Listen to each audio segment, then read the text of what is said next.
Hi, Jeremy here, Modern Vitality. In today's video, we're looking at my top 5 power herbs for adrenal fatigue. Now, adrenal fatigue, obviously there's a lot of fatigue involved, but there are also underlying conditions besides fatigue, right? There can be different triggers, there can be different symptoms. So we're gonna look at the top 5 power herbs that you may have in your cupboard right now, waiting to be remembered, okay? Waiting to be reincorporated in your life. But just know, these herbs are not silver bullets. They're gonna fix everything. They're not herbs that are gonna oppose your symptoms. They're herbs that, just like anything else, do best when they're woven into a long-term healing strategy with a framework. So I'm going to share with you these herbs, and then afterwards I'll explain more the framework so that you now have a way to create a long-term plan so that you can get your health back and keep it. All right, let's get started.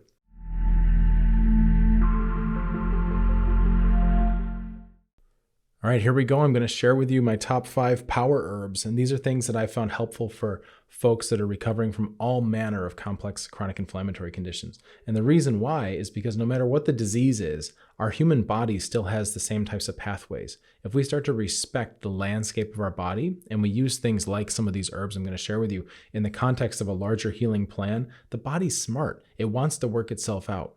It wants to thrive. We are built to thrive. That's how we're designed. That's our optimal setting. So these are some of the herbs that I found can help most people get there. But my caveat, the reason I'm bringing this up, my caveat is that these are not good for everyone. In fact, there are some people that these kinds of herbs, even though we're looking at things that are able to be purchased in a grocery store, right? You don't need a prescription for this stuff. It doesn't mean it's necessarily safe or good for every single person. So I'll go through the caveats at the end when we do our 5 herbs. We'll talk about caveats so that you're not taking something that may mess you up. And of course, I'm not giving you medical advice. I'm just giving you information, and we're all adults here, right? And then after that, I'll show you how to weave these into a comprehensive strategy so that you're not just relying on one thing to try to fix your whole body, right? It's way better to have a comprehensive strategy. So these herbs could be seen as medicinal spices, right? Spices that you have in your kitchen. I tried to pick the things that are most accessible here, things that you can find at most grocery stores. You can get them online. You may even have these in your cupboard right now. And our first one is ginger. Okay, this is a famous herb for a reason. I'm starting with one that you hopefully know about already. Ginger, in Chinese medicine, we call it shengjiang, which means raw ginger. There's different types of ginger we use, but this is pictured here as raw ginger. Has a lot of properties. Some of the key ones, anti-inflammatory, which this should be kind of obvious in terms of why that's helpful when you're dealing with a complex chronic inflammatory condition, right? Having something going in your body that's helping with the inflammation, it's having an immune effect, that's good. Diaphoretic. What does diaphoretic mean? It means it generates a sweat. Why is a sweat important? Well, especially for stage 1, when we're working on the immune system, we want to see the body's ability to regulate its sweating process. Because sweat is like the windows of your house being able to open and close. You need to have that ability. If they're stuck open and you're sweating all the time, that's not good. If you can never break a sweat, that's not good. We need to have what's called appropriate sweating. And sweating is really important because it's one of the ways that our immune system works to clear out pathogens. Isn't that cool? So that's why ginger is one of these folk remedies. Very, very useful for if you feel like you're getting a cold, coming down with something, a flu. A lot of people will take ginger tea or have ginger in a soup, or even ginger in a foot soak, right? Did you know you could soak your feet with ginger tea? Very, very interesting, and it's a good way to get that sweat going. When we have complex chronic inflammatory conditions, basically, it's like you're coming down with a flu in slow motion. This could be a 10-year flu or a 20-year flu where you just feel those body aches. And ginger may be one of these herbs that's very helpful in that case. It has a warming property. Ginger's warming. And you're going to see a theme here with all 5 of these herbs is they're all on the warming side. And why that is because in most cases, when we have a chronic illness, something that's gone on a long time, and I'm going to clarify this in the caveats towards the end, so you'll want to stick around for that. It's very important to get these distinctions. When you have a chronic illness that's been going on for a long time, often what's going on is we're running out the metabolism. Meaning, you might see this manifest as, oh, I've got a thyroid condition, or my adrenals are shot. Those are just manifestations. Those are just the tips of the branches.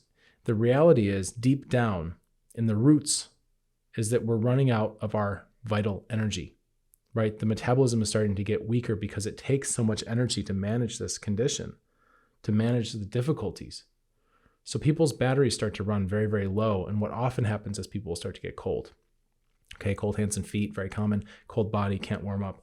Now, there is another side to this where people can get warm and hot. And typically that's because of inflammation. So it's not even a real heat. It's just an inflammatory process, or you're getting some kind of heat, just like how compost piles heat up when they're rotting. That can be happening inside with all the bacterial and other pathogen activity. It causes this false sense of heat. Most people who have been sick for a long time, deep down, are cold inside. And that's why we have to use things that warm them, right? This is one of the just general, don't take this as 100% fixed binary thing, but in general, we lean towards warming and rewarming because corpses are cold, right? Living things are warm. It's that simple. Ginger also benefits digestion, which is great and wonderful and important because we need to be able to extract our food. We need to be able to get energy out of that if we want to heal. So this is one of those herbs that can help a lot because so many times we get the gut dysbiosis coming in, no matter what's going on with you. If you have a hidden pathogen, it opens the door for more and more of these pathogens. And then all of a sudden, we've just got this raucous party going on in our guts. And ginger is one of those herbs that can be helpful to benefit your digestion and help to restore some of that healthy environment there so that you can be more hospitable to healthy bacteria in your gut. You want to cultivate a nice, capable, and harmonious microbiome. And ginger is a good way to do that. Our next one is garlic. All right, garlic. Hopefully you've heard of this one too, right?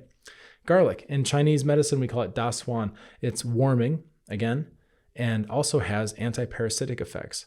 Now, garlic is one of these herbs that's got a lot of folklore around it. You know, different cultures will hang it up on their doors, or we have myths about garlic and vampires, right? That's something I remember just being a little kid and just thinking this was the most random weapon against vampires, right? Oh, the vampire's in my house. Okay, throw garlic at it. Where did this come from? Well, some of my thinking on this, when I started to explore folklore and traditional human culture and herbology and some of the ancient wisdom traditions, I've noticed that garlic is used in a lot of cultures for anti-parasitic actions. And if you think about a vampire and what that symbolizes, we have this creature who is active at night, drinks your blood, right? These kinds of things. It's very much sharing a lot of traits with parasites. That, and if you look at the werewolf, it's a similar kind of story, like getting active on the full moon. Although I've got different ideas about werewolves and maybe where that comes from with medical history, but that's for a different video. We'll talk about that another time.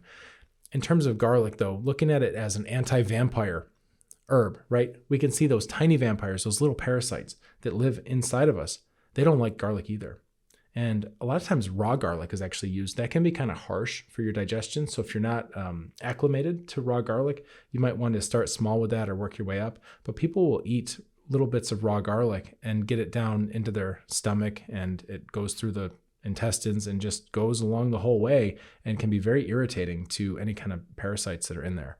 It's also antiviral, showing antiviral properties, showing antifungal properties, right? We're seeing a theme here, getting these vampires and parasites and things out of your body. It's helping with that. Antibacterial. Also, now we have on the other side, cardioprotective, right? So what happens a lot of times with complex chronic inflammatory conditions is that we don't have a ton of energy, and then we don't exercise. And of course, the lack of exercise is not good for our heart. We can get problems with our blood pressure. We can get all kinds of problems with that. So you want to have these different ways to come in and try to offset some of the damage, right? And I've spoken before about fatigue. A lot of times fatigue is actually there to protect you. You shouldn't be exercising, but that doesn't mean that our cardiovascular system has to just suffer, okay? Especially when there are other solutions like garlic. Garlic's also good for food stagnation. Now, what's food stagnation? Well, food stagnation can be seen as gut dysbiosis, where you have a lot of bacteria that don't really belong in your digestive tract that are just hanging out and partying. And the traditional thing with Eastern medicine with food stagnation is that basically you're not getting that peristalsis. You're not getting your food, and peristalsis means the way that your whole digestive tract kind of waves and pumps to move food down. So if you're not getting that process, then what oftentimes happens is you'll feel like you ate something and it's just sitting there. It's in you can feel it like in your stomach, or you can feel it kind of in your abdomen, and it just feels like a brick. Now, you may have overeaten. That happens. When we eat too much, it challenges the digestion. That can cause food stagnation, or we can just have some deficiency in the tone. There's different reasons why our body's not providing that peristalsis, but garlic is one of these herbs that shows some promise for helping move that along. So if you're having sluggish digestion, If you're eating food and it just kind of sits there in a heap in your body and you can just feel it like a brick, you might think about incorporating some more garlic into your diet. Cinnamon. Oh boy, number 3. So here's another herb that I hope you've heard of, and I'm going to take this from a few different angles. There's actually 3 different types of cinnamon we're going to look at. So I hope you've got your notebook ready, right? Pen and paper, and be taking notes, because there's a lot to learn with these distinctions. So cinnamon comes in 3 different types that we're going to talk about, and we'll go through them. We're doing the medicinal ones first, and then we'll do the culinary at the end. So the first type of cinnamon that we'll explore is called guizhi in Chinese medicine, and this is the twig, cinnamon twig. Now, cinnamon comes on a tree. Okay, the best trees usually grow in Vietnam or thereabouts. That's what most people agree on. And cinnamon itself, if you get really, really, really high quality cinnamon, medicinal grade cinnamon, that can be one of the most expensive herbs per pound.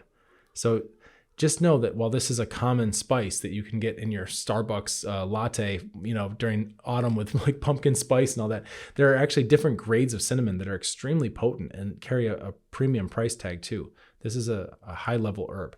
So when we look at this one, this is the cinnamon twig, and this comes from the tips, the twigs, right? The tips of the tree branches, the very outer tips. And you can see this cross section it's basically just the tip of the twig that's been cut, and you can see the inner woody part of the twig as well as the bark on the outside. And they're very small. These herbs are usually about the size of a penny or a dime. They're not really that big because they're the small tips of the twigs. And this is a warming herb, right? Of course. Has a diaphoretic property, which we already talked about with ginger, but it helps you with the sweating. Now, the thing about cinnamon twig that's diaphoretic means it helps you with your sweating. It's really interesting because this is the part of the tree that is in the expansive part, right? The tree is growing at the tips of the branches. And we'll come back to this with our next type of cinnamon, and I'll give you the contrast here. But this is the part that's growing upward and outward and expanding out of the tree. And it has the same type of effect with our circulatory system. It helps us increase our capillary pressure so that we're having an upward and outward pressure by the surface of our skin. Isn't that interesting? That helps to push out sweat, right? It helps with the pressure differential at the surface of our body, and it may help to prevent pathogens from coming in via the skin. Super cool. If you think about a balloon being blown up, that's the upward and outward effect of guizhi, the cinnamon twig, is having that same type of push, upward and outward push. It's expansive like a balloon being blown up. And I really like this because when we deal with complex chronic inflammatory conditions, a lot of times, if it's been so long that you've been dealing with these things and it's sapping your energy, a lot of times we actually start to become more deflated. You feel it in your personality, you feel it in your body. We can see it in the eyes. I've done other videos about this, how you can look at these outward signs. And also, you just know, you go, man, I'm feeling like hollow and kind of deflated. This type of herb, because of where it grows on the tree, the part of the tree, it has a certain energy, and it's the opposite of that, right? It's inflating. It's very, very cool. We also have blood sugar regulation with cinnamon. And one of the things that you want to know about blood sugar regulation is that, yes, people with diabetic issues may benefit from incorporating more cinnamon into their diet. Of course, that would be great.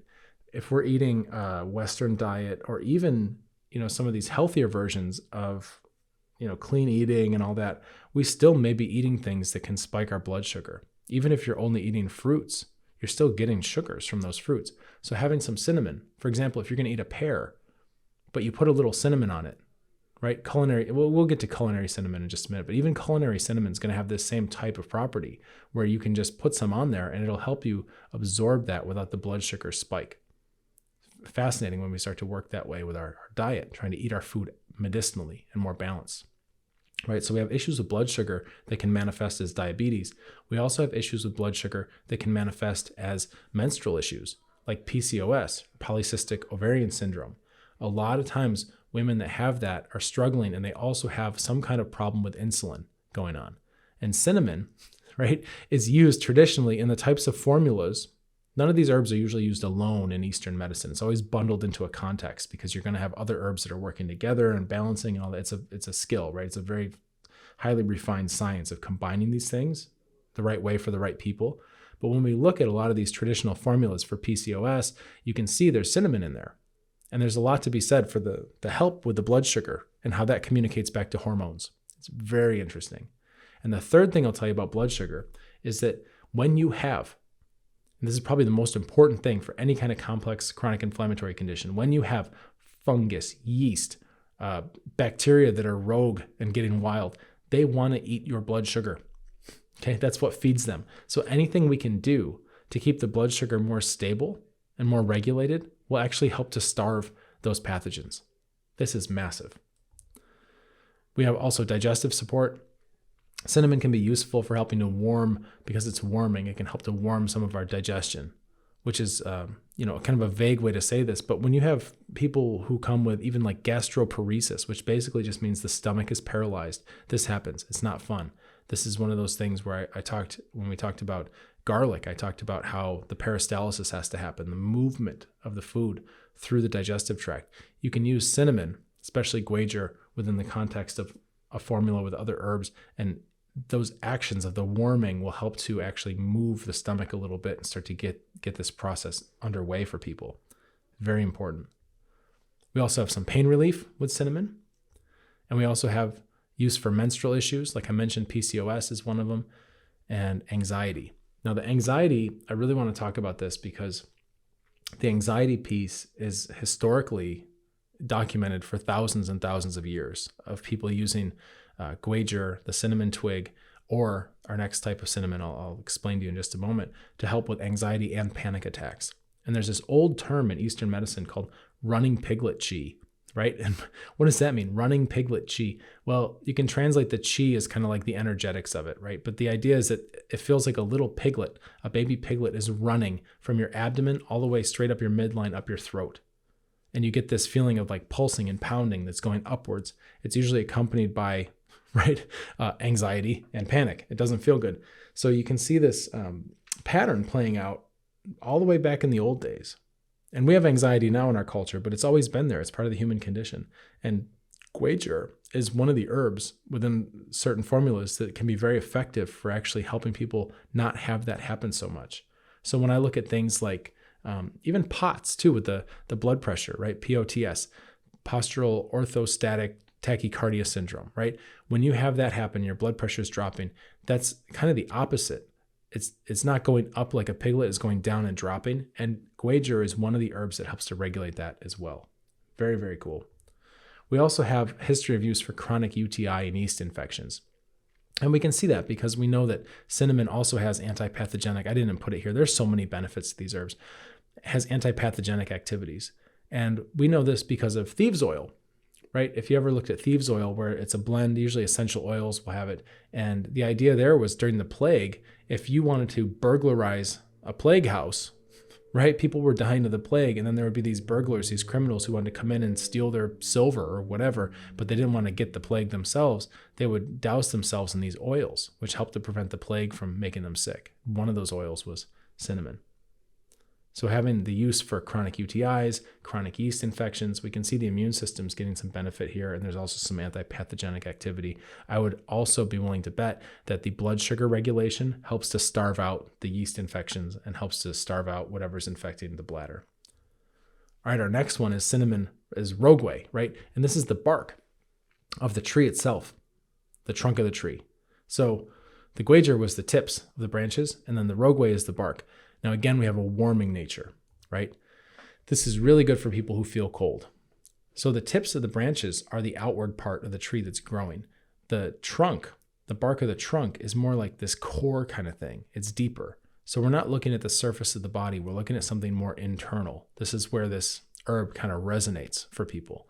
So when you have complex chronic inflammatory conditions and you're running down your internal battery and you start to feel cold all the time, this is one of those herbs that has more strength in that department than the guajir, like the twig tips would. Sleep trouble is another one, because a lot of times people will feel cold and have trouble falling asleep.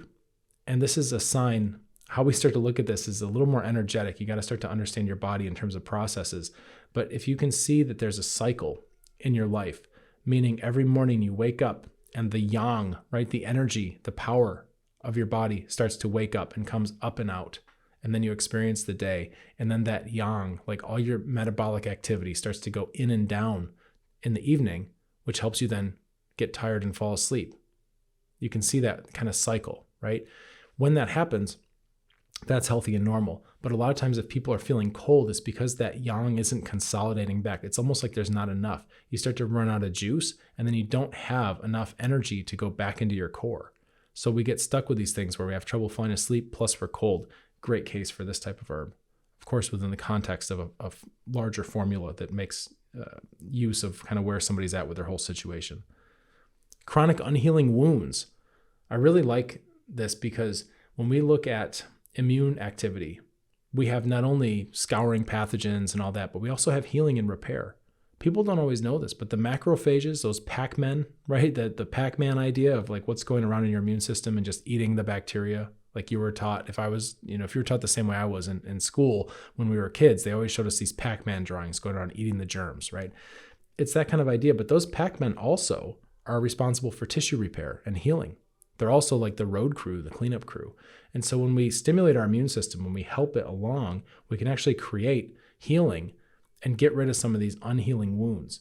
Where else we see this is with diabetes, and you get these lesions and blisters and things that just don't go away. There's also water blisters. They're called chronic water blisters. And traditionally, rogueway was used for that within the context, of course, of a larger formula. But it's one of these kind of powerhouse herbs that starts to get the fire going to where the immune system can now get to work and do what it needs to do. We also have a history of use with menstrual health, similar to the twigs, the great guager, the cinnamon twig. And we also have chronic UTI and yeast infections there as well. So there's something kind of consistent and powerful about the cinnamon. No matter which part of the tree you get it off of, it's going to have some of these antipathogenic effects. It's going to have some blood sugar regulation. And that's why it can be useful for PCOS, like menstrual health, antifungal, right? Chronic unhealing wounds, chronic UTI, yeast infection, all these stubborn things. So now we'll look at cinnamon, culinary cinnamon, which is more what you're used to. The other two you need to get from specialty herb shops or something like that. Sometimes Asian grocery stores will have them. But for the most part, if you go to a regular grocery store in the US or in the Western, hemisphere of the world, then you're going to have like cinnamon, grocery cinnamon or culinary cinnamon. And even if you're only having culinary cinnamon, still good. It's not as strong or specialized as the twigs or the bark of the trunk. Usually culinary cinnamon is more from the branches, not the twigs of the branches, but just kind of the branch bodies themselves. And that's okay. We're still going to have some antibacterial properties. We're still going to have some blood sugar regulation, and we're still going to have digestive aid, and it's still delicious. All right, our next one is clove. Look at these. So clove, in Eastern medicine, we call it ding xiang, and again, it's a warming spice, right? One of the reasons I'm bringing up clove, especially with complex chronic health conditions, is that clove has an effect of breaking down biofilms. Now, biofilms are basically like the slime. It can be slimy all the way to basically like concrete consistency of the protective layers that a lot of times bacteria and other organisms will live in there too. But they basically secrete this so that they just have a protective slime layer that can be very, very hard as well, difficult to penetrate. So when we take herbs and we take supplements and we take pharmaceuticals and whatever we're doing, if we're trying to kill some of these things that have gotten out of hand in our body, if we're trying to clean out, a lot of times those biofilms will actually protect the pathogens. So when you have something like clove, and there are other herbs too that we use, there's a ton of these in Eastern medicine that break down biofilms. What that does is that starts to shatter the security system so that even though these germs, these pathogens that are in your body and don't belong there, even though they're trying to defend themselves with the slime, the clove helps to come in and penetrate that so that your other like killing agents, basically your other antimicrobial stuff, has an easier time getting through. Very, very cool. We also have clove is a powerhouse, right? We also have antibacterial, antifungal, antiviral properties. It also can help with libido. So here's one, especially for men, but I wouldn't be surprised if women found this helpful too. It's not a sex tonic, right? It's not one of these things where it's like a horny goat weed or something. But what we could do is start to look at how chronic illness degrades the libido over time. Typically that happens. And if that's the case, again, it's because of that yang, that vital force is waning. And we just don't have extra energy in our energetic budget for sex. And clove may be one of these herbs that can help to restore some of that. So traditionally it's used for men, but I would say women could even try it too. And of course, if you're using it within the context of a larger healing plan, you're going to have other factors coming in, which is good. Everything can all be working together. We also have blood sugar regulation. We know why that's important already. And clove, I have to put this in here, toothache. Okay, really good for toothache. A lot of times people will use clove. If you ever wonder why they use clove mouthwash and clove breath sprays and clove, it can be in gum, it can be even those clove cigarettes, right? The idea is to get the clove in your mouth, because clove in the mouth helps with gum health. It can help change the bacterial balance within the mouth so that you have a happier oral microbiome, which is good. It can be helpful for toothache because clove has kind of a numbing, pain relieving property. So one of the things I say, and I know a lot of people with complex chronic health conditions have a history of root canals, a lot of dental work, just a lot of kind of problems in the complicated mouth, right? And I've got my own guesses why that is. I've got my own theories. I'm not going to get into all that in this video because we're going on pretty deep as it is. But what I recommend is to use clove, right? Use it in toothpaste, use clove oil, make things that have clove in them. For example, pho, like a Vietnamese soup, Pho, it's called pho. You can start to make those broths, and that'll have a lot of these warming spices in there. And what you can do is you can be eating that, drinking that, and especially if you have to get a dental procedure done, right? If you have to get a root canal or you have to get a filling or whatever it is, your mouth's hanging open for a long time. They're spraying cold water in your mouth. You're getting cold in there. And then when you get home, it's sore, it's painful. Get some cloves into your diet, right? Whether you're rubbing the oil on your gums or you're drinking a pho, like PHO, a pho broth or something, some way to get that clove in there, because that can help a lot with rewarming the mouth and recovering from a dental procedure. Really, really important, because you don't want those things to go on. You don't want to have sore, painful mouth for a long time on top of everything else. All right, number 5. Sichuan peppercorn. Woo! So these you may have heard of. You may know these. They're not spicy, right? In terms of, it's not like a jalapeno. It's not like a habanero. It's not that kind of spice. When we talk about the spice of Sichuan peppercorns, it's a different kind of spice. It's softer. It's like a sweet, numb kind of flavor. It's not spicy, like it's not going to light you up and make you reaching for glasses of water and all that kind of stuff. So you may be familiar with the Sichuan peppercorn, or this may be new for you. I saved it for our last one because this one's a little more exotic. It's a little harder to find, and it's powerful in different ways. So the Sichuan peppercorn, we call them huajiao in Eastern medicine. It's warming. It's really, really good for pain relief. Like I mentioned, it has a flavor that's kind of numbing almost. There's a sensation you get. Right? They call it mala. When you're eating these, you'll get this little bit of happy, numb feeling in your mouth. Okay. And it's kind of interesting because that's going to be happening throughout the rest of your body too. And you can use these for all kinds of things. So if you have a complex chronic health condition and there's pain, chronic pains, you can be eating huajiao or Sichuan peppercorn within your food, which is good. Usually you want to get them and grind them up in a pepper grinder, because they come like that. They're the peppercorns, and you can make them, you can eat them like that, how they are, but they're a little unpleasant because it's kind of crunchy to eat. And for example, like my kids are always picking them off if I cook something like a stir fry and I have some of these peppercorns in there. My kids, if they get it on their spoon, they're always like, "Oh, why didn't you crush up the peppercorns?" Well, sometimes you can, whatever, you do it how you want, but you can grind them up with a pepper grinder. That's probably the best way. Make them into a powder. Then you're eating it, and then you're getting the pain relief happening within your body systematically, which is great.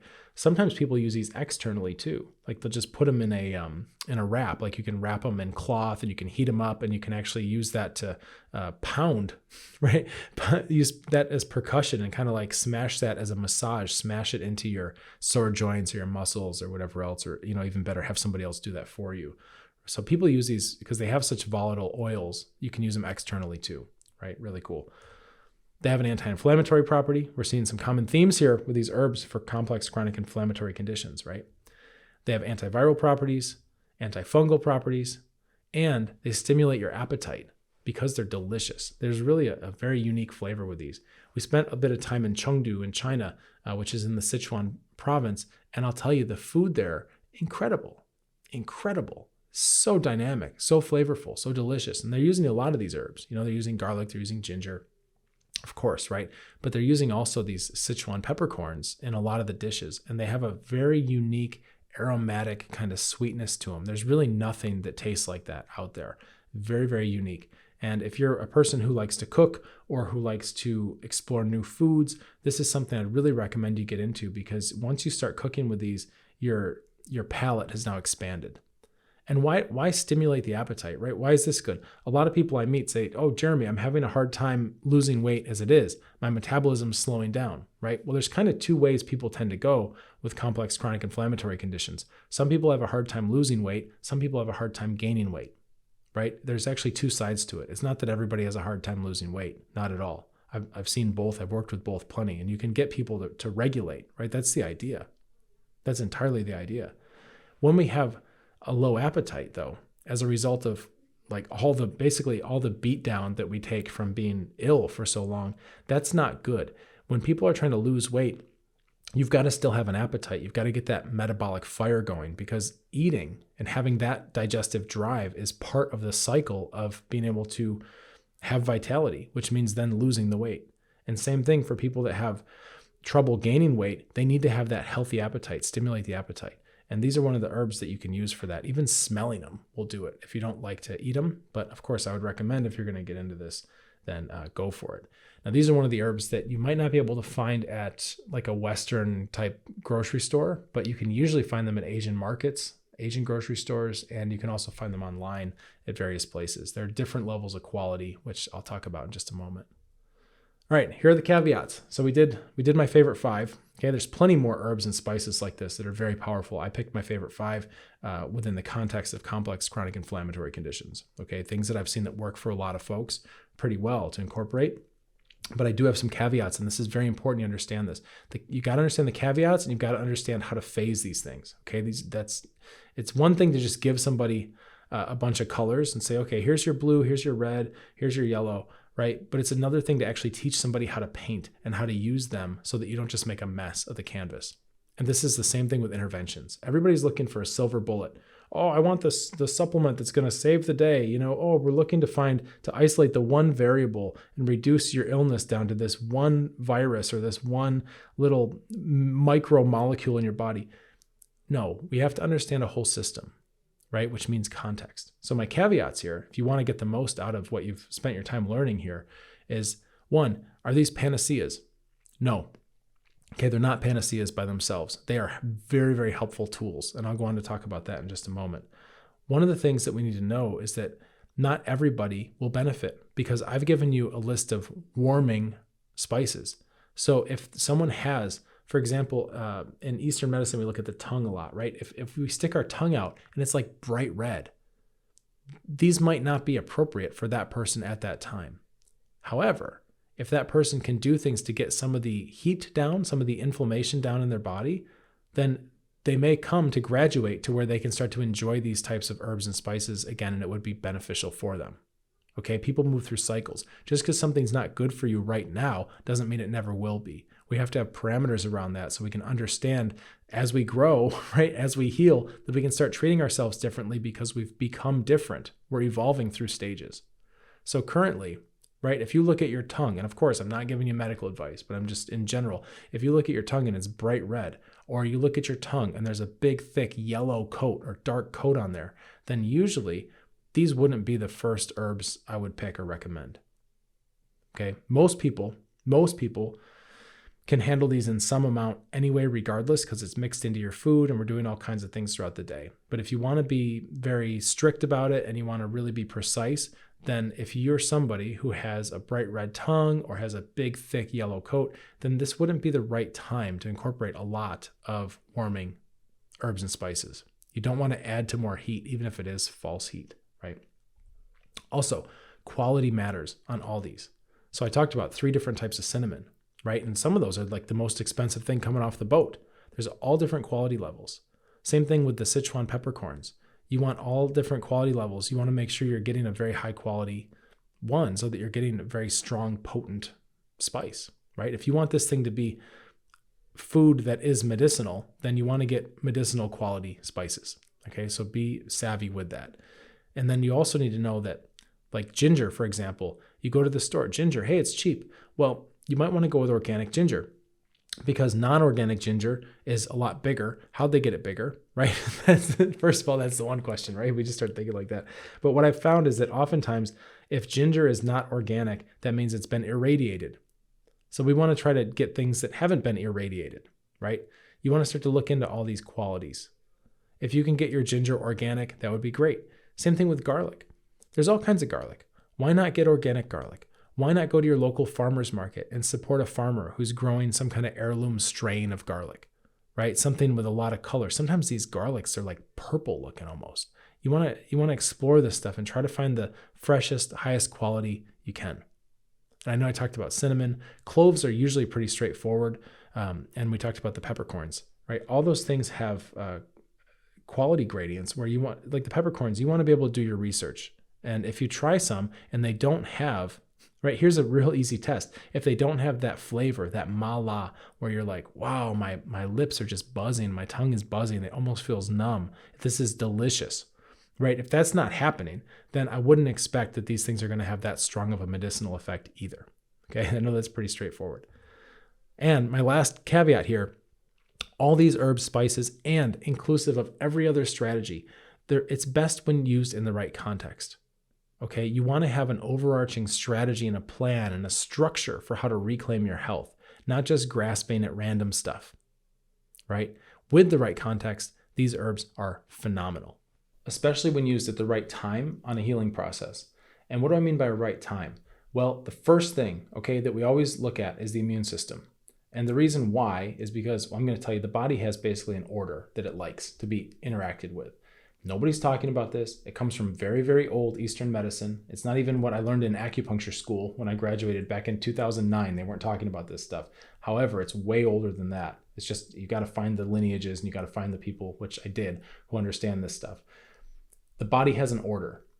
There are so many therapies that seem like a good idea for your condition. However, if you just throw everything at it, you're doing the shotgun approach. It's a mess. It's not scientific, right? You can't tell what's doing what. You wind up taking a bunch of stuff. It's not an easy process. But the best thing to do is to start organizing all of your strategies and go, okay, this is more of an immune strategy. This is more of a digestive strategy, right? All these over here, these are more for stress relief, neuroadrenal. These over here, this is more blood circulation. These over here, this is more boosting and supplementing deficiencies. This is more hormonal.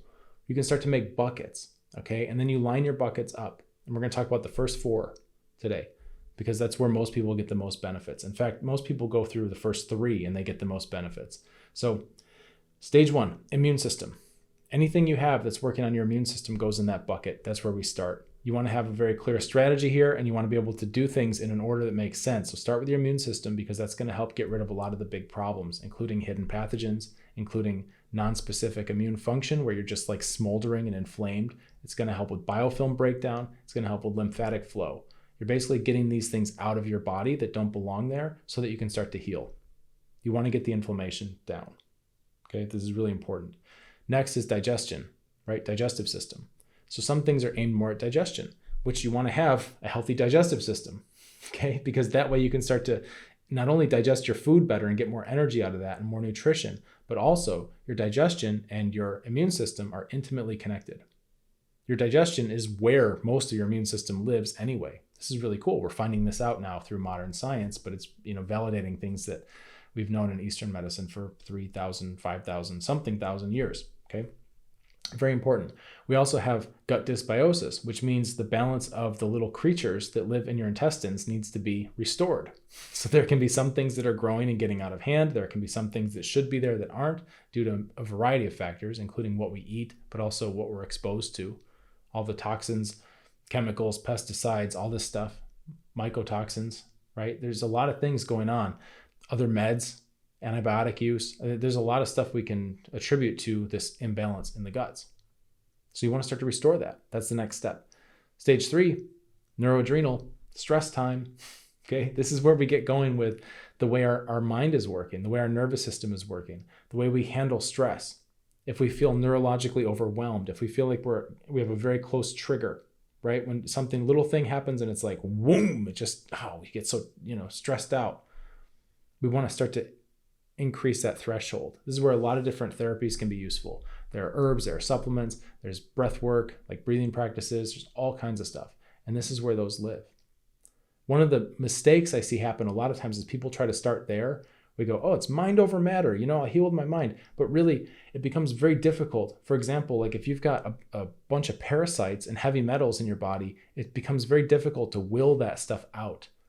Whereas you could just go after your immune system first and get that cleaned up. And now you have a stronger base to stand on when you start to work on your own personal growth and spiritual practices and the way you show up in the world and the way you handle and metabolize stress.